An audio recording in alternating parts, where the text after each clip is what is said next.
BSc first semester physics, Newtonian mechanics and wave motion में आज हम अपना पहला टॉपिक डिस्कस करेंगे। तो देखो, पहला टॉपिक यहाँ पर हमने लिया है न्यूटन्स लॉ ऑफ मोशन। तो यहाँ पर जो हमारा पहला टॉपिक है न्यूटन्स लॉ ऑफ मोशन में, तो ये क्वेश्चन इम्पॉर्टेंट है, एग्जाम में पूछा भी जाता है कि न्यूटन्स लॉ ऑफ मोशन क्या होते हैं, इनको आप समझाइए। तो देखो, न्यूटन ने फिजिक्स के 3 इम्पोर्टेंस रूल्स दिए और पहला नियम था इनका लॉ ऑफ इनर्शिया यानी कि जड़त्व का नियम, और दूसरा नियम है लॉ ऑफ फोर्स, और इस लॉ ऑफ फोर्स को लॉ ऑफ मोमेंटम भी बोलते हैं, यानी कि सेकेंड लॉ को हम लॉ ऑफ फोर्स भी बोलते हैं और लॉ ऑफ मोमेंटम भी बोलते हैं। और थर्ड लॉ था आपका कि law of action and reaction. तो यहाँ पर हम डिस्कस करेंगे, हमारा पहला लेक्चर है मैकेनिक्स एंड वेव मोशन का। तो यहाँ पर हम देखेंगे कि न्यूटन्स लॉ ऑफ मोशन होते क्या है। एग्जाम की दृष्टि से भी ये इम्पॉर्टेंट क्वेश्चन है, कई बार एग्जाम में पूछा भी गया है। तो देखो, पहला नियम क्या है, जो न्यूटन ने जो फिजिक्स के 3 इम्पोर्टेंस रूल्स दिए, तो इसमें जो हमारा पहला नियम है, वो पहला नियम है हमारा कि लॉ ऑफ इनर्शिया यानी कि जड़त्व का नियम। तो देखो, जड़त्व का नियम होता क्या है, इस नियम में क्या होता है कि अगर कोई वस्तु रेस्ट में है तो वो रेस्ट में ही रहेगी, और यदि वस्तु मोशन में है तो वह उसी वेलोसिटी से मोशन करती रहेगी जब तक कि उस पर हम कोई एक्सटर्नल फोर्स अप्लाई ना करें। तो इसमें होता क्या है, इसमें जो वेलोसिटी होती है वो कांस्टेंट रहती है।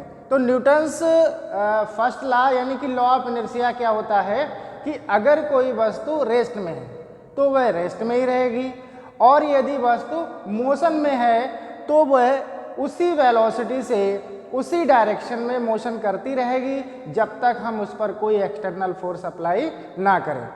तो देखो, यहाँ पर हमने एक नोट पॉइंट लिखा है जो ऑब्जेक्टिव में पूछ लेते हैं कि न्यूटन के किस नियम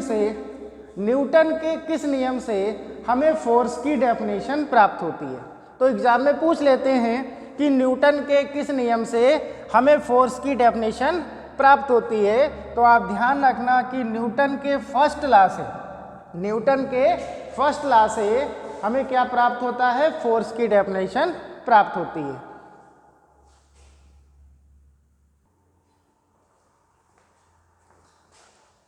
न्यूटन के देखो, नेक्स्ट है हमारा न्यूटन का सेकेंड लॉ, और न्यूटन का सेकेंड लॉ का क्या होता है, न्यूटन का सेकेंड लॉ होता है लॉ ऑफ फोर्स, और इस लॉ ऑफ फोर्स को ही बोलते हैं लॉ ऑफ मोमेंटम। तो नेम भी ध्यान रखना, एग्जाम में पूछ लेता है कि बताइए कौन सा या निम्न में न्यूटन का फर्स्ट लॉ है, सेकेंड लॉ है या थर्ड लॉ है, तो आपको नेम भी मालूम होनी चाहिए। तो देखो, सेकेंड लॉ क्या है हमारा, लॉ ऑफ फोर्स, और इस लॉ ऑफ फोर्स को ही हम क्या बोलते हैं, तो हमने और करके लिख दिया है, इसको बोलते हैं लॉ ऑफ मोमेंटम। तो देखो, लॉ ऑफ मोमेंटम या लॉ ऑफ फोर्स क्या होता है, या हम कहें कि न्यूटन का सेकेंड लॉ क्या होता है। तो देखो, यहाँ पर हमने मेंशन किया है कि जब कोई वस्तु मोशन करती है, यानी कि जब कोई वस्तु मोशन करती है तो क्या होता है, उसके मोमेंटम में चेंज होता है। जब कोई वस्तु मोशन करती है तो उसके मोमेंटम में चेंज होता है। अतः हम कह सकते हैं कि किसी वस्तु का rate of change of momentum, उस पर अप्लाइड एक्सटर्नल फोर्स के क्या होगा, उस पर अप्लाइड एक्सटर्नल फोर्स के, यहाँ पे आप लिख लेंगे एक्सटर्नल फोर्स के इक्वल होता है।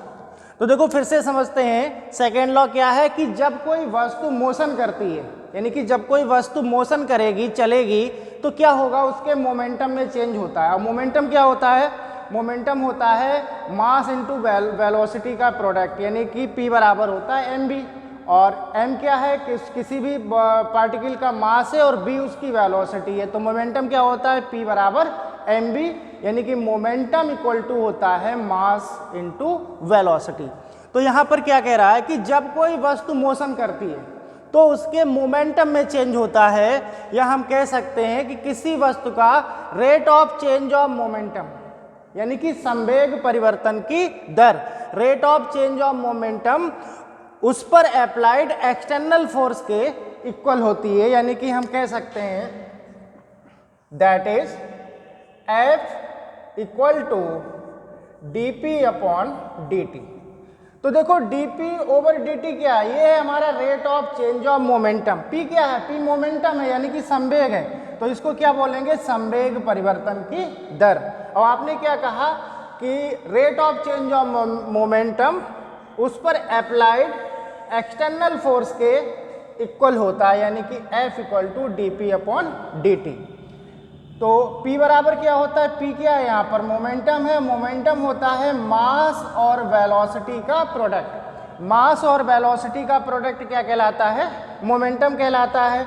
तो इसको आप इक्वेशन फर्स्ट मान लेंगे और P की वैल्यू क्या है यहाँ पे पुट कर देंगे, तो आप लिखेंगे दिस पुट इन इक्वेशन 1, यानी कि P की वैल्यू हम इक्वेशन 1 में जब पुट कर देंगे तो ये आ जाएगा F equal to D upon dt और P का मान लगा दीजिए क्या आ जाएगा, md। तो इसको हम लिख लेंगे F इक्वल टू m और ये हो जाएगा dv ओवर dt। अब देखो dv ओवर dt क्या है, यहाँ पर हम बता देते हैं आपको। ये dv ओवर क्या है, ये वेलोसिटी में परिवर्तन है, और वेलोसिटी में परिवर्तन क्या कहलाता है, हमारा एक्सेलरेशन यानी कि त्वरण कहलाता है। यानी कि ये dv ओवर dt का मान क्या होगा, एक्सेलरेशन होगा, ये हो जाएगा। तो यहाँ पर हम ये पुट कर देंगे तब ये क्या आ जाएगा, F इक्वल टू ma। तो देखो ये बल का सूत्र आ जाएगा। तो ये भी आप ध्यान रखना कि न्यूटन के सेकेंड लॉ से, या हम कहें न्यूटन का जो लॉ है हमारा, लॉ ऑफ फोर्स या लॉ ऑफ मोमेंटम से हमें फोर्स का व्यंजक प्राप्त होता है, मीन्स सूत्र प्राप्त होता है। तो आप ध्यान रखना कि न्यूटन के, यहाँ पे आप लिख लेंगे नोट करके कि न्यूटन के सेकेंड लॉ से हमें बल का सूत्र प्राप्त होता है, यानी कि फोर्स का फार्मूला प्राप्त होता है। अब देखो तीसरा नियम है हमारा कि law of action and reaction, यानी कि क्रिया और प्रतिक्रिया का नियम।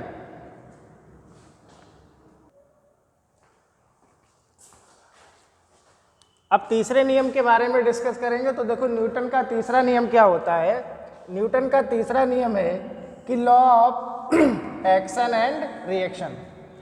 तो law of action and reaction यानी कि क्रिया और प्रतिक्रिया का नियम। तो देखो इसका स्टेटमेंट क्या है, हमने यहाँ पे लिख दिया है कि जब कोई एक वस्तु किसी दूसरी वस्तु पर बल लगाती है, यानी कि जब कोई एक वस्तु, यानी कि पहली वस्तु जब दूसरी वस्तु पर बल लगाती है तो क्या होता है, दूसरी वस्तु भी पहली वस्तु पर उतना ही बल लगाती है। तो एक्शन ऑफ रिएक्शन का मतलब ही यही है कि इसमें क्या होगा, जब कोई एक वस्तु दूसरी वस्तु पर जितना बल लगाती है तो दूसरी वस्तु भी पहली वस्तु पर उतना ही बल लगाती है। ये बल क्या होते हैं, एक दूसरे के इक्वल होते हैं, बट इनकी डायरेक्शन जो होती है वो क्या होती है, अपोजिट होती है। तो देखो यहाँ पर हमने लिखा है कि जब कोई एक वस्तु किसी दूसरी वस्तु पर बल लगाती है तो दूसरी वस्तु भी पहली वस्तु पर उतना ही बल विपरीत दिशा में लगाती है। ये बल आपस में बराबर होते हैं परंतु दिशा में एक दूसरे के विपरीत होते हैं। तो इसको आप लिख सकते हो कि F12 equal to minus F21, यानी कि बल कैसे होंगे, आपस में बराबर होंगे और दिशाएं इनकी विपरीत हैं, तो इसीलिए ये माइनस का साइन आ जाएगा। तो माइनस का साइन आप इसके साथ भी लगा सकते हैं और इसके साथ भी लगा सकते हैं, लेकिन किसी एक के ही साथ लगा सकते हैं, यानी कि F12 equal to minus F21। तो ये हमारा क्या हो जाएगा, law of action and reaction. तो यहाँ पर हमने क्या देखा कि न्यूटन्स लॉ ऑफ मोशन के बारे में डिस्कस किया। ये इम्पोर्टेंट टॉपिक है, इसको आप नोट्स बना लेंगे और इसके नेक्स्ट हम आगे बात करेंगे अगले लेक्चर में कि फ्रेम ऑफ रेफरेंस क्या होता है और